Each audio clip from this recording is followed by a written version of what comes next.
रोखठोक, बेधडक आणि नेमक्या घडामोडींचा अचूक वेध घेणारं एकमेव विजनरी बातमीपत्र विन टीव्ही मराठी.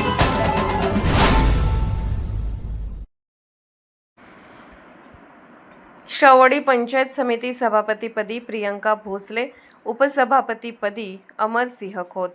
शावडी तालुक्यात पंचायत समितीच्या सभापती व उपसभापती पदाची निवडणूक आज उत्सुकतेच्या वातावरणात पार पडली. या निवडणुकीत जनसुराज्य काँग्रेस पक्षाच्या प्रियंका तानाजी भोसले यांची सभापतीपदी तर अमरसिंह नारायण खोत यांची उपसभापतीपदी निवड झाली. आज सकाळी 11 वाजता शावडी तहसीलदार तथा निवडणूक निर्णय अधिकारी सीमा सोनवणे तसेच गटविकास अधिकारी मंगेश कुचेवार यांच्या मार्गदर्शनाखाली निवडणूक प्रक्रियेला सुरुवात झाली. सभापती पदासाठी जनसुराज्य पक्षाच्या प्रियंका भोसले आणि शिवसेना उद्धव बाळासाहेब ठाकरे गटाच्या माधुरी दिलीप पाटील यांनी अर्ज दाखल केले होते, तर उपसभापतीपदी पदासाठी जनसुराज्य पक्षाचे अमरसिंह नारायण खोत आणि शिवसेना उभाटा गटाचे अभयसिंह बाळासाहेब चौगले रिंगणात होते.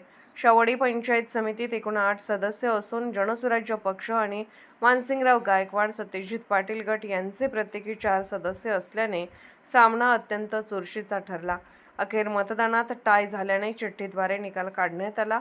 विद्यार्थ्यांच्या हस्ते काढलेल्या चिठ्ठीतून प्रियंका भोसले यांची सभापतीपदी तर अमरसिंह खोत यांची उपसभापतीपदी निवड जाहीर करण्यात आली.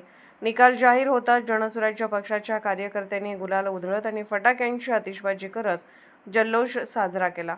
विन टीव्हीसाठी शावडीहून नथुराम डवरी.